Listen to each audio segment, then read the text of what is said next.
Orion is getting ready to launch.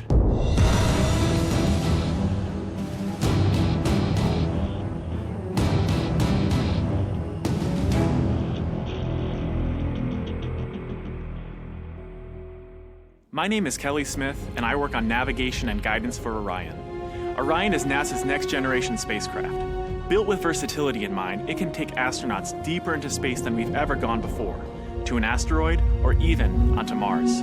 For these missions, Orion has to be one tough spacecraft, withstanding high speeds, searing temperatures, and extreme radiation. Before we can send astronauts into space on Orion, we have to test all of its systems. And there's only one way to know if we got it right: fly it in space. For Orion's first flight, no astronauts will be aboard. The spacecraft is loaded with sensors to record and measure all aspects of the flight in every detail. It all begins with launch aboard a Delta IV Heavy rocket.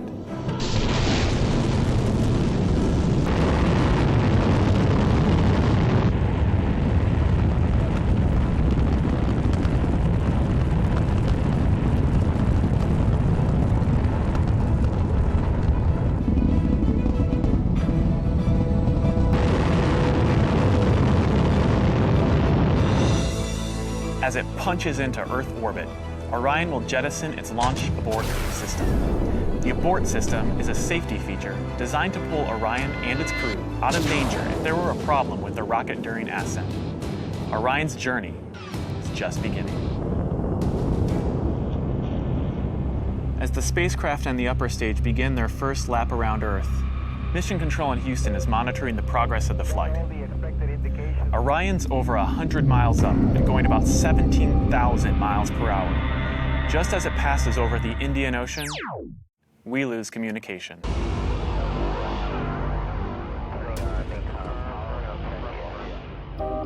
This is expected. The communications link we have through satellites to Orion is momentarily lost, but Orion continues to receive and process data. Its computers can handle 480 million instructions per second. Imagine you are traveling with Orion as the flight test continues. One orbit completed. Time to go. The upper stage of the rocket fires again. Like the setup for a roller coaster ride, this is the big climb we've been waiting for. We are headed 3,600 miles above Earth.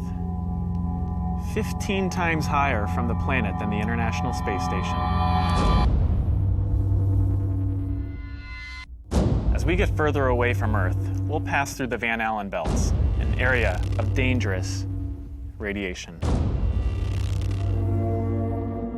Radiation like this could harm the guidance systems, onboard computers, or other electronics on Orion. Naturally, we have to pass through this danger zone twice, once up and once back. But Orion has protection. Shielding will be put to the test as the vehicle cuts through the waves of radiation. Sensors aboard will record radiation levels for scientists to study. We must solve these challenges before we send people through this region of space. For this flight, it's time to head home. The upper stage of the rocket triggers separation. Orion's jets fire to turn it into the proper position to re-enter Earth's atmosphere.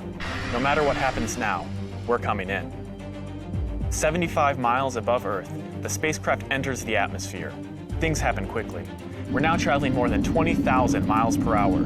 Air particles pushed out of the way heat up. An envelope of hot plasma surrounds the vehicle as it plummets towards Earth. The plasma reaches temperatures of 4,000 degrees Fahrenheit, almost twice as hot as molten lava. This may be the most dangerous part of the flight. Mission Control is monitoring all the data from the spacecraft, and then we lose communication again. No data can penetrate the plasma. Orion is on its own. Orion is inside a fireball. Onboard systems ignite jets to keep the ship pointed correctly, so the specially constructed heat shield takes the full brunt of the inferno. This is the largest heat shield of its kind ever made. Orion's computers command the spacecraft to bank like an airplane, keeping a precise path to the landing site. Even though we've slowed from 20,000 miles per hour to about 300 miles per hour, we're still traveling amazingly fast. We must slow down to safely land in the ocean. Luckily, we have parachutes. Specially designed for Orion, the parachutes help us hit the brakes, but not too quickly. One day people will be aboard, so deceleration must happen in stages to keep things comfortable for the crew. The forward bay cover jettisons.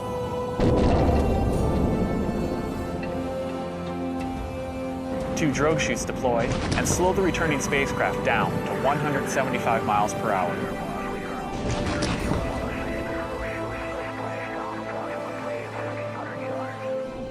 Then, the three main parachutes open.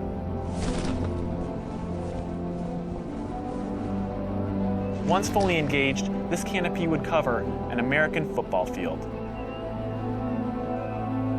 It takes parachutes this size and strength to slow our descent to 20 miles per hour, and then splashdown. For this first flight, we won't have astronauts inside, but we still have some very precious cargo.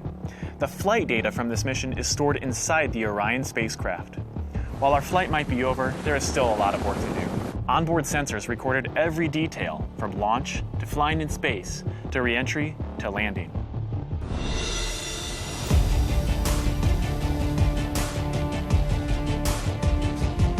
Flight tests are difficult and complex, but they give us confidence that the systems we have designed work under real flight conditions. It's great to be a part of this first space flight for Orion, and we're looking forward to beginning a new chapter in human space exploration.